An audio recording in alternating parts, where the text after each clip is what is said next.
Students, आज हम लोग पढ़ने वाले हैं जियोग्राफी क्लास 10th का सेकंड चैप्टर, जिसका नाम है forest and wild life resources. ये आज हम लोग पढ़ने वाले हैं। तो ये जो चैप्टर होने वाला आपका बहुत ही इजी होने वाला है और मोस्ट ऑफ द थिंग होगा इसमें जो आपने पहले से पढ़ रखा होगा, पहले से आप जानते होंगे। तो ज़्यादा ये चैप्टर टफ नहीं है, काफ़ी इजी चैप्टर है, आप इसको आसानी से पढ़ सकते हो। चलो तो बात करते हैं हम लोग कि इस चैप्टर में आखिर क्या क्या चीज़ है, आखिर है क्या। उससे पहले मैं बता दूं आपको कि अगर आप हमारे चैनल पर नए हैं तो हमारे चैनल नेक्स्ट स्टडीज़ को सब्सक्राइब कर लें, बेल आइकन प्रेस कर लें ताकि आने वाला नोटिफिकेशन आपको टाइम पे मिलता रहे। चलिए हम लोग बढ़ते हैं नेक्स्ट अपने वीडियो की तरफ और देखते हैं कि हमें पढ़ना क्या क्या है। सबसे पहले हम बात करेंगे यहाँ पे इंट्रोडक्शन, मतलब ये चैप्टर में मेनली है क्या। उसके बाद फ्लोरा एंड फौना के बारे में बात करेंगे। फिर क्या करेंगे, क्लासिफिकेशन ऑफ स्पेसीज को कैसे क्लासीफाई किया जाता है, कौन कौन से ऑर्गेनाइजेशन है जो काम करते हैं इस पर। फिर है आपका cause and deflection of flora and fauna. Flora and fauna का जो डिफ्लेक्शन हो रहा है, उनको जो हानि पहुंचते जा रहा है डे बाय डे, वो कौन कौन से कारण हैं, इसका बात करेंगे। उसके बाद हम लोग देखेंगे conservation of forest and wild life, कि वाइल्ड लाइफ और फॉरेस्ट को हम लोग कैसे कंजर्व कर सकते हैं, बचा सकते हैं। उसके बाद हम लोग types and distribution of forest देखने वाले हैं। ये भी हम लोग देखेंगे कि कितने टाइप के फॉरेस्ट होते हैं, कैसे कैसे फॉरेस्ट डिस्ट्रीब्यूटेड है हमारे इंडिया में। और लास्ट जो टॉपिक होगा आपका कम्युनिटी एंड कंजर्वेशन, ये भी एक इम्पॉर्टेंट टॉपिक होगा। कम्युनिटी और कंजर्वेशन क्या होता है, तो कम्युनिटी का मतलब होता है समुदाय और कंजर्वेशन का मतलब होता है उसका बचाव, संरक्षण। ठीक है, तो देखो यहाँ पे कि संरक्षण, कम्युनिटी जो है वो क्या रोल प्ले करता है वाइल्ड लाइफ और जो हमारा नेचुरल हैबिटेट है उसको कंजर्व करने के में। तो ये हमको मेनली यहाँ पे इतना ही पॉइंट्स हमको देखने हैं और काफ़ी इजी चैप्टर होने वाला है। आप वीडियो को एंड तक जरूर देखें ताकि आपका हर एक कॉन्सेप्ट क्लियर हो सके। चलो बढ़ते हैं हम लोग नेक्स्ट, स्टार्ट करते हैं हम लोग इंट्रोडक्शन। चलो तो सबसे पहले बात करेंगे कि जो हमारा अर्थ है वो घर है बहुत सारे लिविंग बींग्स का। ठीक है, बहुत सारे लिविंग बींग्स का घर है हमारा। हम जैसे हमने पे लिखा हुआ है कि our earth is a home of millions of living starting from micro organism, bacteria, lichen to banyan tree and elephant and blue whale. बोलता है कि ये सब जो चीज़ हैं वो अर्थ पे रहते हैं। ठीक है, तो हमारा अर्थ जो है वो काफ़ी बड़ा है और यहाँ पे मिलियंस ऑफ लिविंग बींग्स रहते हैं, millions of variety of living beings रहते हैं। और आपको पता है यहाँ पे कि यहाँ पे माइक्रो ऑर्गेनिज्म से लेके ब्लू व्हेल जैसे बड़े ऑर्गेनिज्म तक रहते हैं। तो ये जो है हमारा जो एनवायरनमेंट है वो काफ़ी, उसका जो डाइवर्सिटी है, जो बायोलॉजिकल डाइवर्सिटी बहुत ज़्यादा है। तो यहाँ पे बायोडाइवर्सिटी का मतलब क्या होता है कि समझ लो आप, बायोडाइवर्सिटी का मतलब कि क्या होता है कि हमारे जो इन्वायरमेंट है उसमें डिफरेंट टाइप के आपके ऑर्गेनिज्म रहते हैं। मतलब जो बायोलॉजिकल डाइवर्सिटी है, मतलब जो जीवों का रहना है वो अलग अलग टाइप के जीव रहते हैं। तो हम लोग बोल सकते हैं कि बहुत सारे जो जीव रहते हैं उनको हम लोग बायोलॉजिकल टर्म्स है वो लिविंग बींग्स है और बहुत ज़्यादा इनमें वेरिएशन है, बहुत अलग अलग टाइप के जीव है, इसलिए उसको बायोडाइवर्सिटी बोलते हैं। और उनका अपना हैबिटेंट होता है। हैबिटेंट समझ लो कि हैबिटेंट का मतलब क्या होता है, तो हैबिटेंट का मतलब होता है आपका कि जहाँ पे वो रीजन, जहाँ पे वो जो ऑर्गेनिज्म है वो रहते हैं, उसके आसपास के एरिया को हम लोग क्या बोलते हैं, हैबिटेंट बोलते हैं। ठीक है, चलो तो हम लोग नेक्स्ट बढ़ते हैं और देखते हैं कि फ्लोरा एंड फौना क्या है।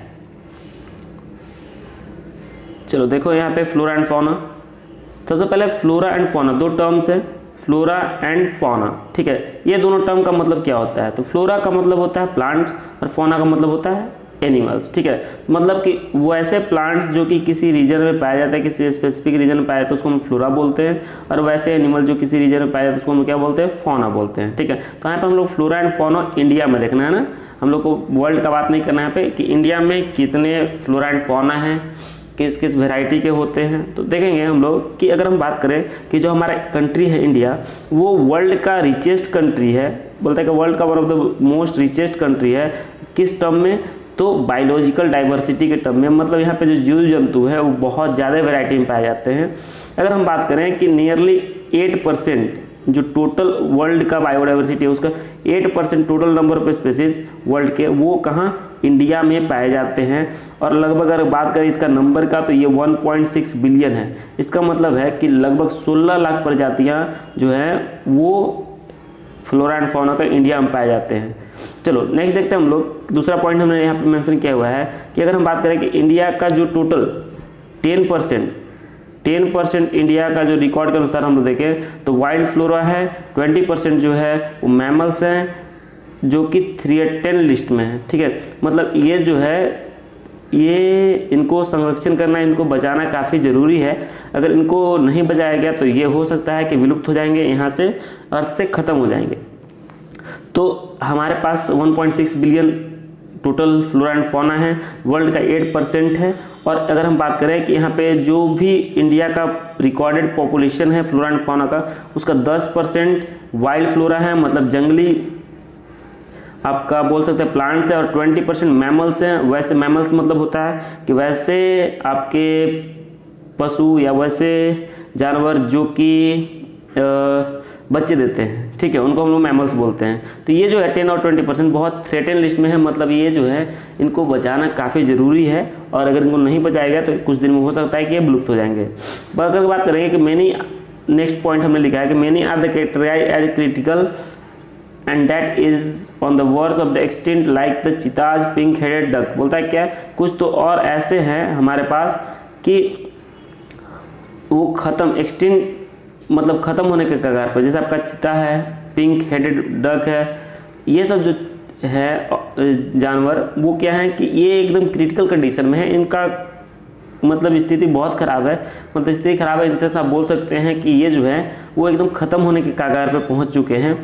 चलो तो हम लोग बात करेंगे कि यहाँ पे हमने देखा कि बहुत सारे ऑर्गेनिज्म हैं, जैसे फ्लोरा एंड फौना का बात हुआ कि 10% और 20% थ्रेटन लिस्ट में है, इसका मतलब इनको बचाना काफ़ी ज़रूरी है। तो किनको बचाना ज़्यादा ज़रूरी है, कौन कौन से ऑर्गेनिज्म होंगे, उसको हम लोग पहले प्रेफरेंस देंगे कि इसको हम लोग पहले बचाएं। तो हो सकता है कि मान लो कि 3 जानवर हैं आपके इन्वायरमेंट में और तीनों को बचाना ज़रूरी है, लेकिन उसमें भी सबसे पहले किसको बचाना ज़रूरी है, उसी के लिए हम लोग कुछ लिस्ट देखते हैं, कुछ क्लासिफिकेशन देखते हैं कि स्पेसिस को क्लासिफाई किस बेसिस पे करेंगे हम लोग, और उस बेसिस पे किसको हम लोग पहले बजाएं, कौन ज़्यादा खतरे में है, ये हम लोग देखेंगे क्लासिफिकेशन ऑफ स्पेसिस में। चलो तो ये जो क्लासिफिकेशन करता है वो international union for the conservation of nature and natural resources, जिसको हम लोग शॉर्ट में IUCN भी बोलते हैं, ये एक इंटरनेशनल ऑर्गेनाइजेशन है, और यही डिसाइड करता है कि स्पेसिस को क्लासिफाई कैसे किया जाए, या फिर जो स्पेसिस है उसको किस कैटेगरी में रखा जाए। चलो तो देखो यहाँ पे कि हम लोग देखने वाले हैं, सबसे पहले जो यहाँ पे international union for the conservation of nature and natural resources है, ये क्या किया है, तो प्लांट्स एंड एनिमल्स को कुछ उसके एग्जिस्टेंस के आधार पे, उसके पाए जाने के आधार पे, उसके नंबर बचे हुए के आधार पे, या फिर जो वो ख़त्म होने वाले हैं या पर्याप्त मात्रा में है उसके आधार पे इन्होंने इसको 6 कैटेगरीज में बांट दिया है। चलो 6 कैटेगरी में बांटा है, तो 6 कैटेगरी में क्या क्या है तो हम लोग देखते हैं। पहले तो पहला जो आता है आपका वो नॉर्मल स्पेसिस है, ठीक है, नॉर्मल स्पेसिस तो आपका नाम से ही क्लियर है, नॉर्मल। नॉर्मल मतलब क्या है, ये नॉर्मल नंबर में रहेगा।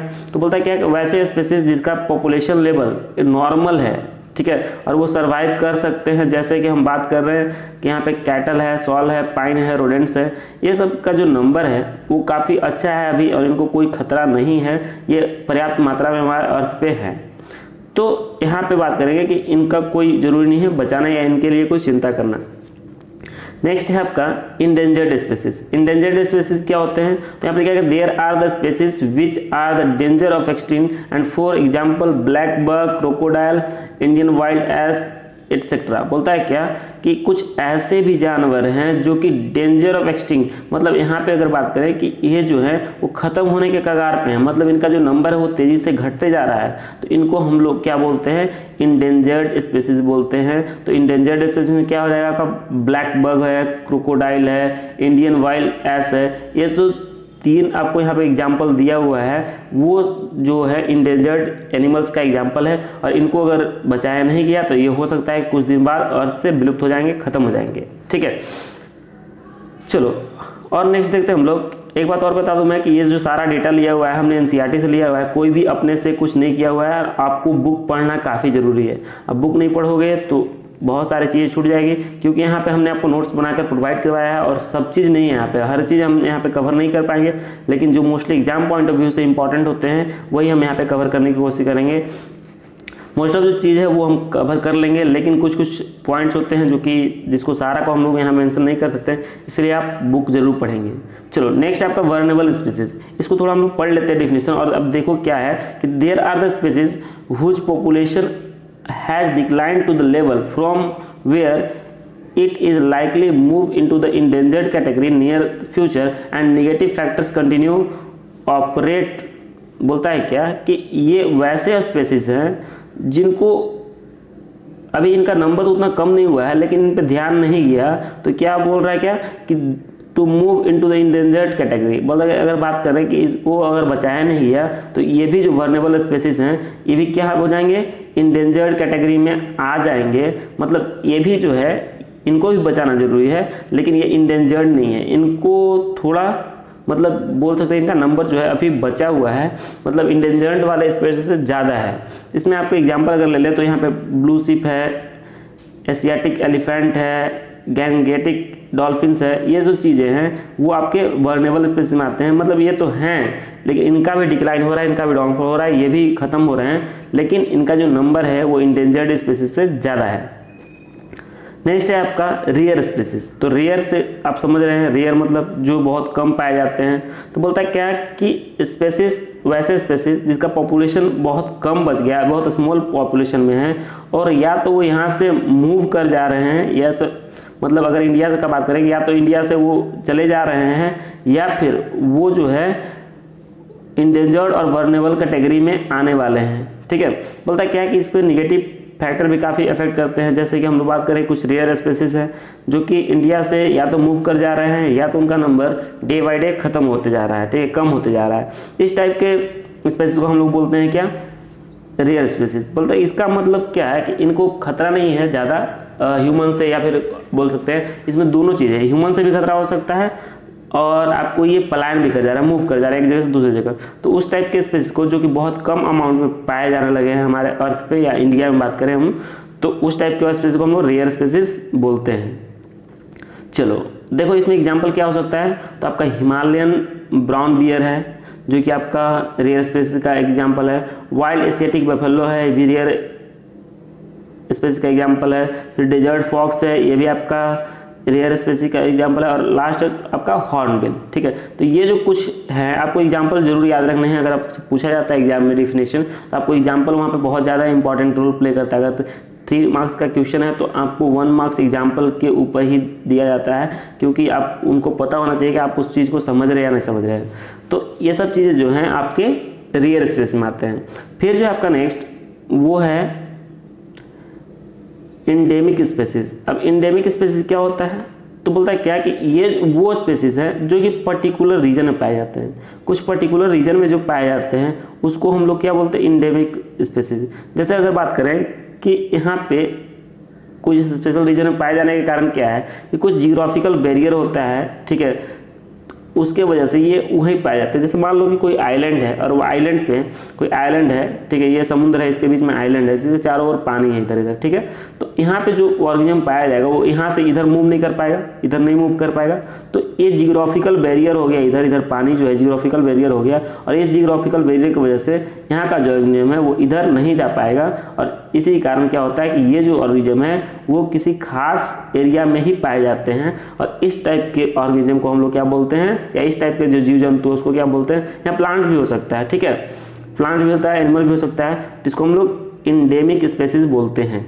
चलो देखो इंडेमिक स्पीसीज का एग्जांपल अगर बात करें तो यहाँ पे अंडमान टील है, निकोबार पिजन है, अंडमान वाइल्ड पिग है, मिथुन है जो कि एक स्पेशल टाइप का ऑर्गेनिज्म है जो कि आप बोल सकते हैं बुल का जैसा दिखता है, ये जो कि अरुणाचल प्रदेश में पाया जाता है।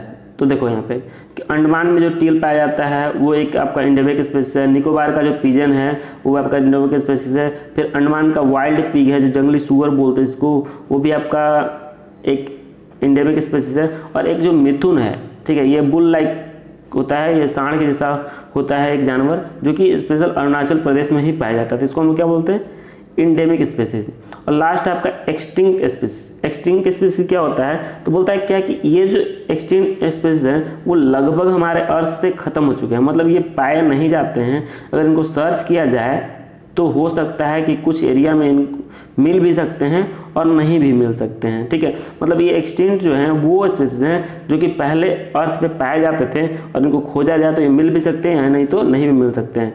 जैसे देखो यहाँ पे क्या है कि एग्जाम्पल में आपका एशियाटिक चीताज ये बहुत कम नंबर में रह गए हैं या फिर नहीं भी हैं, इसको खोजा जाए तो मिल भी सकता है, नहीं मिल भी सकता है। फिर आपका पिंक हेडेड डक, ये भी जो आपने बात किया था ऊपर में भी एग्जाम्पल था, तो ये जो है आपको एक्सटिंक्ट स्पीसीज में आते हैं। चलो अब यहाँ पे इतने कैटेगरी में रखने के बाद मतलब रखा गया है, आखिर इसको क्यों रखा गया, तो इनको खतरा है। अब किससे खतरा है, क्यों ये जो फ्लोरा एंड फौना को प्रोटेक्ट करना या फिर इनको इतने कैटेगरी में रखा गया, तो हम लोग बात करेंगे कि यहाँ जो फ्लोरा एंड फौना है उसमें डिफ्लेक्शन कैसे हो रहा है। ठीक है, क्या कौन कौन से फैक्टर हैं जो कि फ्लोरा एंड फौना को अफेक्ट कर रहे हैं, उनको इंडेंजर्ड या फिर हम बोल सकते हैं रेयर या फिर जो भी कैटेगरी हमने ऊपर पढ़ा उस कैटेगरी में आने की वजह क्या है। तो सबसे पहले बात करेंगे कि हम लोग जानते हैं कि जो ह्यूमन है, ह्यूमन वो नेचर को यूज करता है, नेचर की चीज़ों को यूज करता है। अगर हमने रिसोर्स का बात करेंगे तो रिसोर्स चैप्टर में हमने पढ़ा था पिछले चैप्टर में कि resources are the function of human activity. Resource क्या है, तो रिसोर्स कुछ नहीं, जो ह्यूमन का जो एक्टिविटी है उसी का एक फंक्शन है।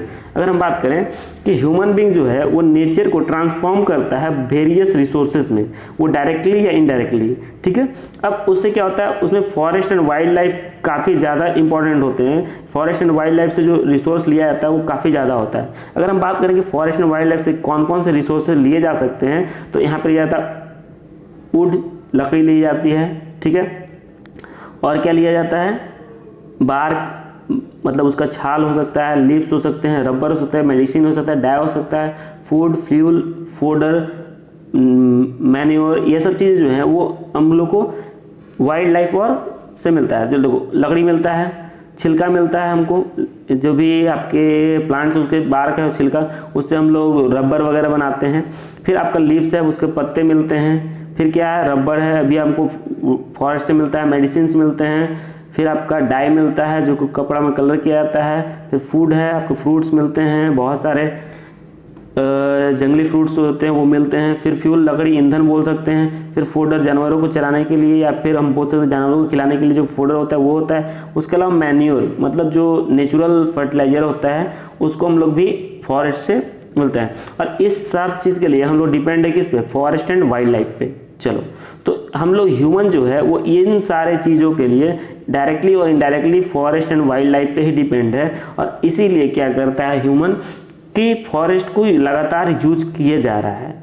तो अब बहुत ज़्यादा मतलब अगर बात करें कि इसको बहुत ही बुरी तरह से अगर यूज किया बिना कोई कंसिस्टेंस के, बिना कोई अवेयरनेस के इसको किया जाएगा, तो आप जान रहे हैं कि नेचर में बहुत सारी चीज़ लिमिटेड है। जैसे हमने पढ़ा था ऑन द बेसिस ऑफ एग्जिस्टिबिलिटी, दो टाइप के रिसोर्स। तो यहाँ पे अगर हम लोग किसी नेचर से हम लोग लगातार चीज़ें लेते जा रहे हैं और उसको रिकवर होने का टाइम नहीं दे रहे हैं, तो जाहिर सी बात है कि वो जो है नेचर से हमारे ख़त्म होगी।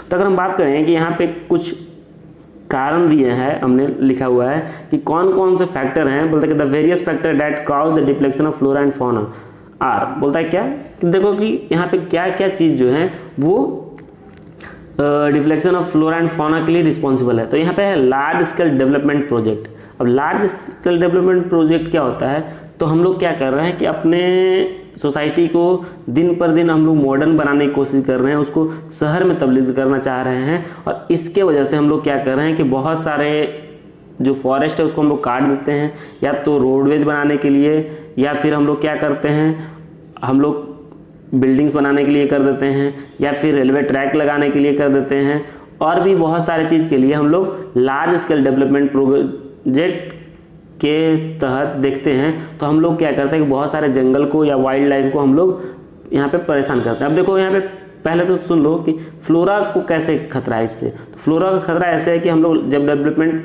प्रोजेक्ट लाते हैं तो बहुत सारे जंगल काटे जाते हैं, तो ये तो फ्लोरा को प्रॉब्लम हो गया।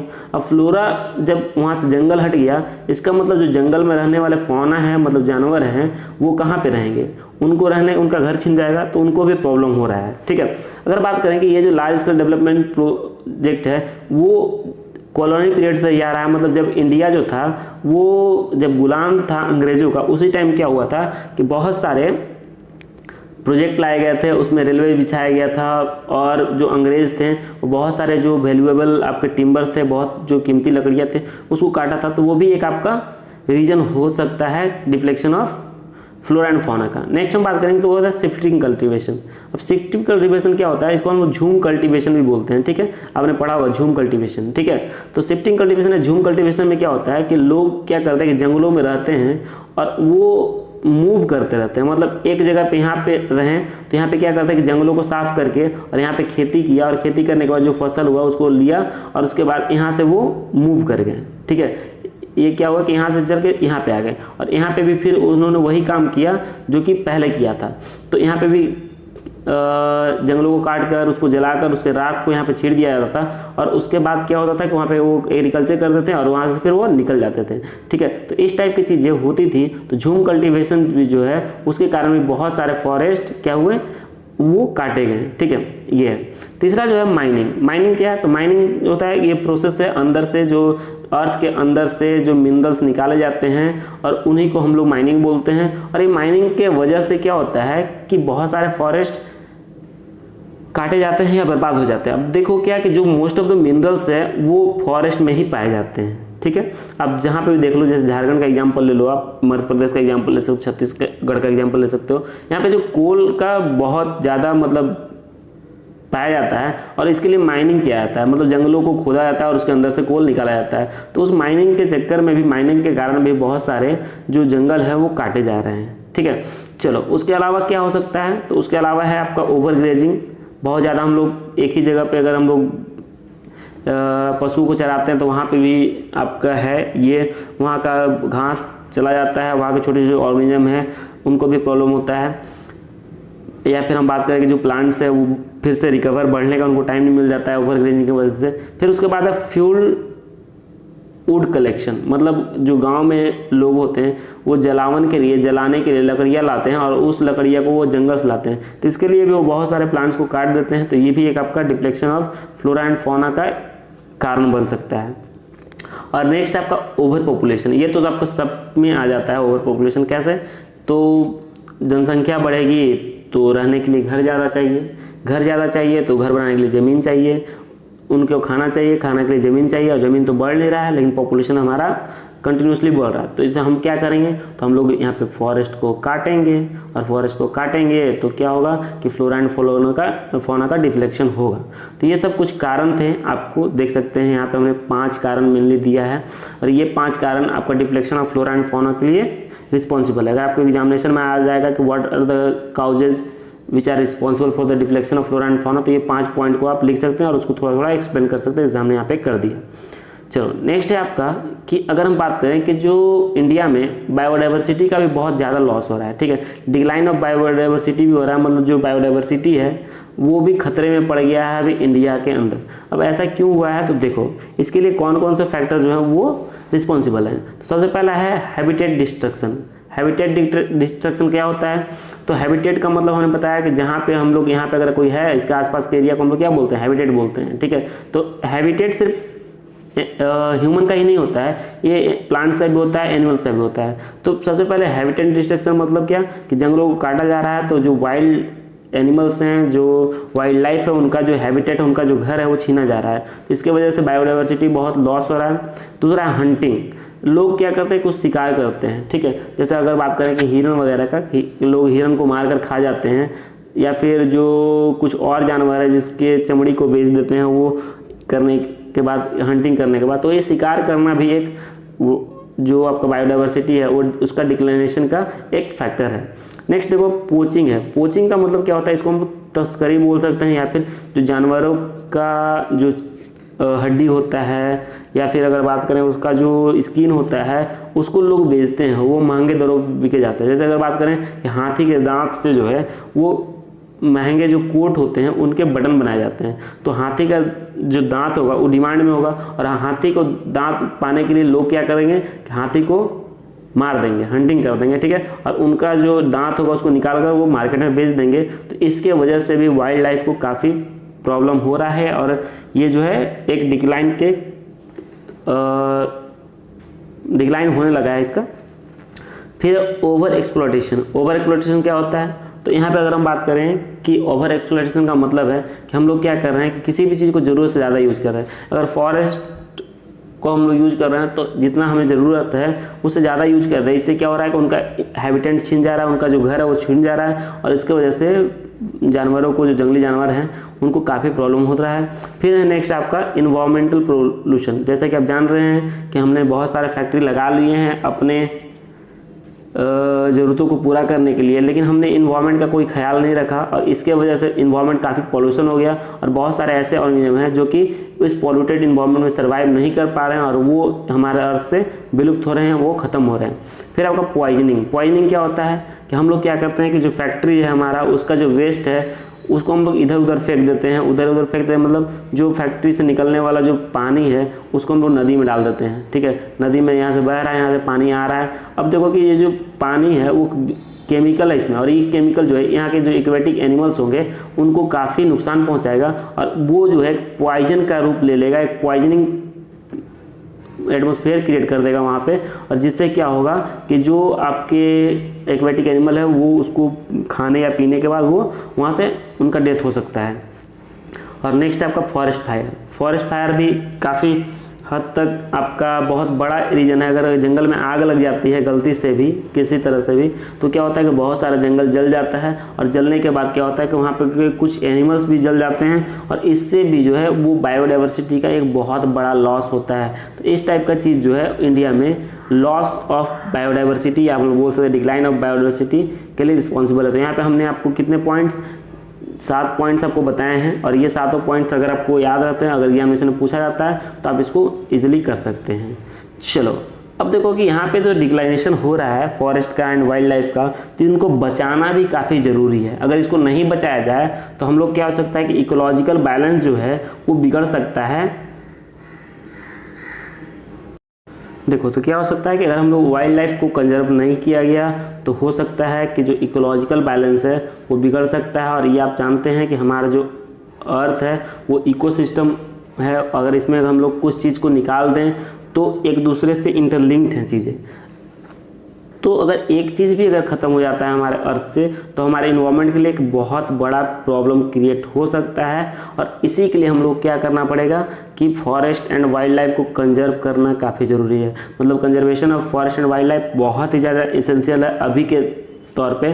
तो अगर हम बात करें कि यहाँ पे जो forest and wild life conservation है इसके लिए हम लोग क्या क्या कर सकते हैं और गवर्नमेंट ने अभी तक क्या क्या किया है इस चीज़ को करने के लिए। तो सबसे पहले बात करेंगे कि जो कंजर्वेशन है ये इकोलॉजिकल डाइवर्सिटी और हमारे लाइफ को कंजर्व करने के बाद बोलता है क्या, conservation preserves the ecological diversity और life support system water air and soil. बोलता है क्या कि अगर हम लोग इकोलॉजिकल बैलेंस को बनाए नहीं रखें, कंजर्व करके नहीं रखें हम रिसोर्सेज को, तो हमारा क्या हो जाएगा, एयर वाटर और सॉइल ये तीनों जो है जो बेसिक सपोर्ट ऑफ लाइफ है वो खतरे में आ सकता है। और जिसकी वजह से जो अर्थ पे लाइफ है वो हमेशा के लिए भी ख़त्म हो सकता है। इस टाइप का भी सिचुएशन क्रिएट हो सकता है आपके अर्थ पे।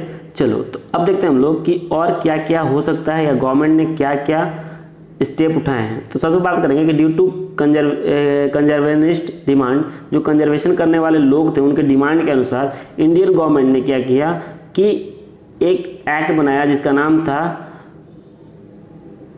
Indian wild life protection act, और ये जो था वो 1972 में लाया गया था। अब देखो आपको याद रखना है कि Indian wild life forest act कब लाया गया था, 1972 में, ठीक है।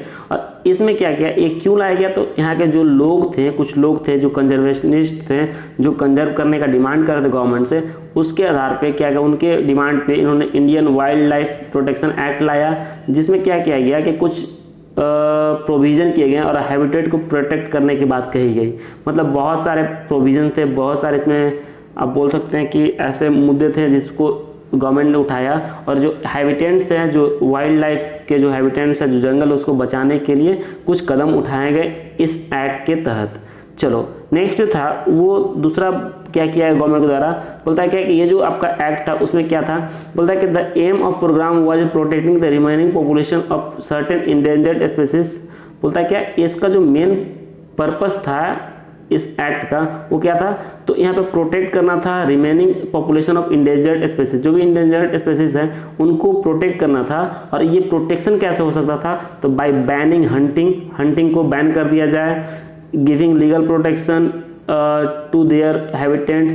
अब जो है क्या किया जाए कि जो प्रोटेक्शन जो है हैबिटेट का, उसके कुछ लीगल आपको पावर दिया जाए। उसके बाद रिस्ट्रिक्शन ट्रेड कर दिया, मतलब यहाँ पे जो ट्रेड होता है किसका, जानवरों के चमड़ियों का, उनके दांतों का या फिर उनके हड्डियों का, उसको रिस्ट्रिक्ट कर दिया जाए, उसको बैन कर दिया, उसको रोक दिया जाए। तो इस टाइप से किया गया। और इसके अंदर क्या था, तो इस एक्ट के तहत और चीज़ें क्या थी, वो चीज़ थी आपको क्या कि सेंट्रल गवर्नमेंट और स्टेट गवर्नमेंट ने मिलकर या फिर अलग अलग गवर्नमेंट ने कुछ चीज़ें शुरू की। और उसमें क्या था, national park, wild life sanctuary. ठीक है, अब देखो national park, wild life sanctuary थोड़ा सा एक ही टाइप का है। वाइल्ड लाइफ सेंचुरी क्या होता है कि नेशनल पार्क में भी जानवर रहते हैं और वाइल्ड लाइफ सेंचुरी में भी जानवर रहते हैं। और ये जो होता है प्रोटेक्टेड एरिया होता है, गवर्नमेंट के अंडर में होता है। और इसके अंदर कोई भी नेशनल जो संपत्ति है इसका या फिर नेशनल जो पार्क है या वाइल्ड लाइफ सेंचुरी, इसके अंदर कोई भी अनऑथराइज्ड पर्सन इसके अंदर नहीं घुस सकता है, ना तो वो पेड़ पौधे काट सकता है और ना ही किसी वाइल्ड लाइफ को नुकसान पहुंचा जाता है। तो ये किया गया। फिर अगर बात करें हम लोग कि नेक्स्ट जो पॉइंट दिया गया, उसके बाद क्या बोलता है कि सेंट्रल गवर्नमेंट ने अनाउंस किया, बोलता है क्या सेंट्रल गवर्नमेंट ने एक चीज़ अनाउंस की कि बोलता है क्या कि the central government also announced several project for protecting the specific animal which were the gravely threatened and including, बोलता है क्या कि और इसके अलावा सेंट्रल गवर्नमेंट ने यह भी घोषणा की कि कुछ ऐसे जानवर जिसको बचाना काफ़ी ज़रूरी है, उनके लिए स्पेशल प्रोजेक्ट लाए गए, स्पेशल कुछ नियम लाए गए, जिसमें क्या था कि जो थ्रेटेंड लिस्ट में थे, जो बहुत ज़्यादा मतलब बोल सकते हैं हम लोग कि बहुत खतरे में थे, जैसे कि आपका टाइगर था, आपका वन हॉर्न राइनोसोर था, ये सब चीज़ें थे, वो काफ़ी खतरे में थे, डेंजर में थे। इसीलिए इनको और भी चीज़ें थी जिनके लिए एक स्पेशल प्रोग्राम लाया गया गवर्नमेंट के द्वारा और इसमें कुछ और प्रोजेक्ट बनाए गए। अब उसमें क्या था, तो टाइगर को बचाने के लिए टाइगर प्रोजेक्ट लॉन्च किया गया। तो बोलता है कि tiger project was launched by the government in India in 1973। तो यहाँ पे देख लो आप कि वो जो था आपका फॉरेस्ट एक्ट वो कब आया था, 1972 में। ठीक है, ये आया था आपका 1972 में। और जो आपका टाइगर प्रोजेक्ट है वो कब आया है, वो आया है 1 साल बाद उसका 1973 में। तो आपको डेट याद रखना है। और यहाँ पे क्या था कि जो इंडेंजर्ड टाइगर थे कंट्री के अंदर, उसको बचाने की बात कही गई इस प्रोजेक्ट के थ्रू। और यहाँ पे टाइगर रिजर्व मतलब टाइगर प्रोजेक्ट या टाइगर रिजर्व शुरू किया गया। चलो अब देखते हैं उसके अलावा और भी कुछ आया रूल, कुछ और एक्ट्स आए। उसमें क्या था कि एक था आपका वाइल्ड लाइफ एक्ट 1980 और 86, 2 एक्ट लाए गए यहाँ पे, एक 1980 में लाया गया और एक 1986 में लाया गया। मतलब 1980 और 1986 में वाइल्ड लाइफ एक्ट लाया गया। इसमें क्या किया गया कि कुछ 100 बटरफ्लाई, मतलब जो 100 तरह की तितलियाँ थी, मोथ्स थे, बीटल्स थे, और आपका हम बात करेंगे इनको जो है वो प्रोटेक्टेड लिस्ट में शामिल किया गया कि इनको भी बचाना जरूरी है। ठीक है, तो इस किस एक्ट के अंडर आया, तो ये जो था आपका वाइल्ड लाइफ एक्ट जो 1980 एंड 1986 था, उसके अंतर्गत बटरफ्लाई, कुछ मूथ थे, कुछ बीटल्स थे, इनको बचाने की बात कही गई, उनको भी प्रोटेक्टेड लिस्ट में शामिल किया गया। फिर लास्ट जो था आपका एक और चीज़ लाया गया 1991 में, और ये क्या था कि ये जो था फर्स्ट टाइम क्या किया गया कि जो प्लांट्स थे, यहाँ पे अभी तक जो भी बात हुआ था ऊपर में वो एनिमल्स का बात हुआ था, एनिमल को प्रोटेक्ट करने की बात हो रही थी, लेकिन 1991 में वो एक और रूल लाया गया और सबसे पहले प्लांट्स को ऐड किया गया किस चीज़ में, इंडेंजर्ड स्पेसीज में। और इसमें अगर बात करें कि यहाँ पे जो शुरू हुआ था वो 6 स्पेसीज से बात हुआ था, मतलब 6 टाइप के प्लांट्स को प्रोटेक्ट करने में प्राथमिकता दी गई गवर्नमेंट के द्वारा। चलो आगे देखते हैं हम लोग कि आगे और हमको क्या पढ़ना है। तो हम लोग को पढ़ना है कि types of distribution of forest, मतलब फॉरेस्ट के कितने टाइप्स हैं और कितने कितने फॉरेस्ट किस किस एरिया में, कितने टाइप के फॉरेस्ट कितने अमाउंट में हमारे इंडिया में अवेलेबल हैं। चलो तो सबसे पहले अगर बात करें हम लोग तो यहाँ पे दिया है क्या कि India is much as a forest wild life resources either on by the manage government through the forest department और द गवर्नमेंट डिपार्टमेंट। बोलता है क्या कि अगर हम बात करें कि इंडिया में जो है वो जो फॉरेस्ट है वो 2 लोगों के द्वारा ऑन किया जाता है, कुछ प्राइवेट भी है और कुछ आपका गवर्नमेंट भी, कुछ देखो अब देखोगे कुछ ऐसे भी जगह हैं जहाँ पे गवर्नमेंट का कोई अधिकार नहीं है, या फिर अधिकार है भी तो वो जो है वो लोकल लोगों के द्वारा उसका जो चीज़ें हैं, उसकी जो चीज़ें हैं आप बोल सकते हैं कि जो जंगल की चीज़ें उसको यूज करते हैं बिना कोई बोल सकते हैं रिस्ट्रिक्शन के।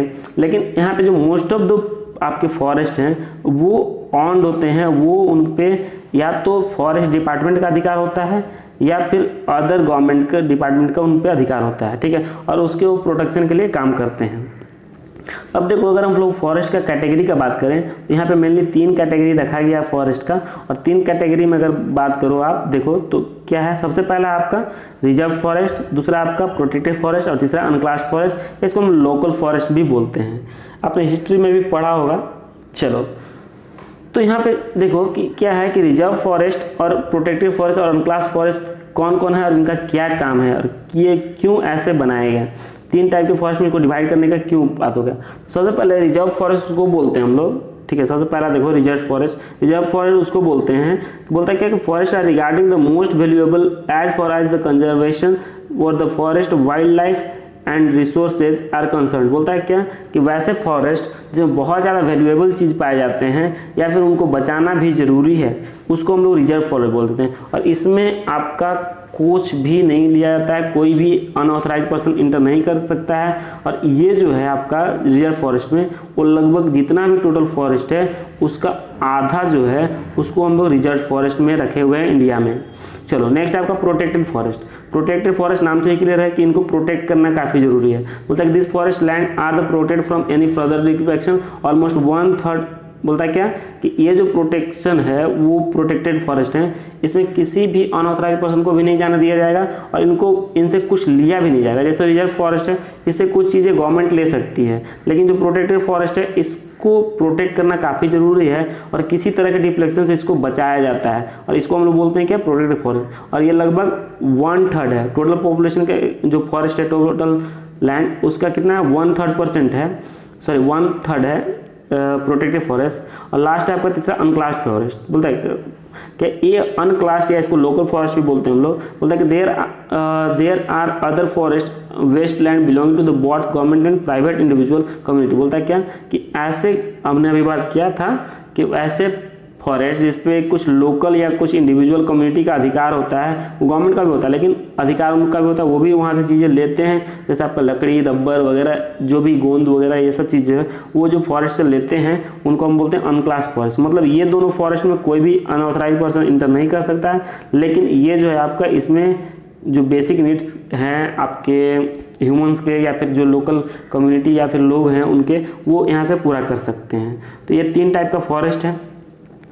चलो एक बात और देख लो यहाँ पे कि कम्युनिटी एंड कंजर्वेशन। अब कंजर्वेशन का तो हम लोग बात किए कि क्या क्या डिफ्लेक्शन होता है, क्या क्या गवर्नमेंट ने कंजर्व करने के लिए स्टेप लिए हैं, लेकिन कुछ कम्युनिटी भी जो है हमारे इंडिया में वो यहाँ पे बहुत ही इंपॉर्टेंट रोल प्ले करते हैं। किस चीज़ को, तो यहाँ पे फॉरेस्ट के प्रोटेक्शन में, ठीक है। बहुत सारे मूवमेंट भी हुए हमारे इंडिया में। अगर हम बात करें, एक बात और आपको बता दूं मैं कि जब कॉलोनी था इंडिया ब्रिटिशर्स का, जब इंडिया गुलाम था अंग्रेजों का, तो उस टाइम क्या था कि बहुत सारे जंगल काटे गए थे, रेलवे बिछाए गए थे।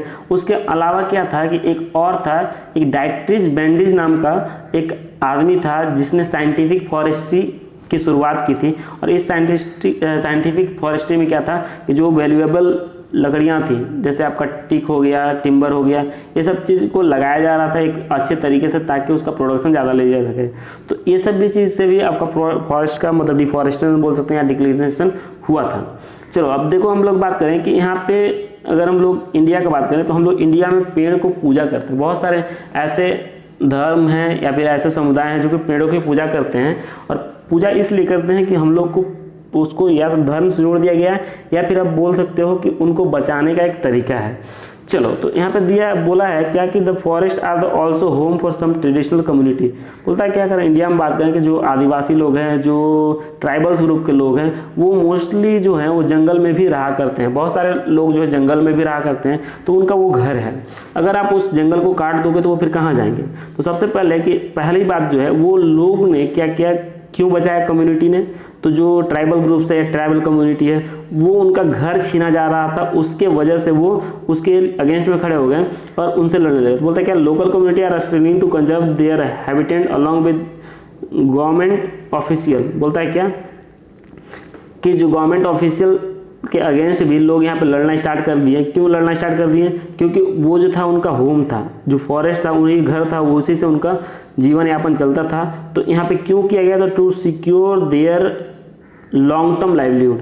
उनका जो, अब बात करेंगे कुछ ऐसे भी आपके ट्राइबल ग्रुप्स हैं जो कि लकड़ियाँ बेचकर अपना जीवन यापन करते हैं, या फिर जंगल से मिलने वाले कुछ शहद को बेचते हैं, इस टाइप की चीज़ों को बेचकर वो अपना ज़िंदगी चलाते हैं। तो अगर उनसे फॉरेस्ट छीन लिया जाएगा तो वो अपना ज़िंदगी कैसे, वो अपने जो आजीविका वो कैसे चला पाएंगे?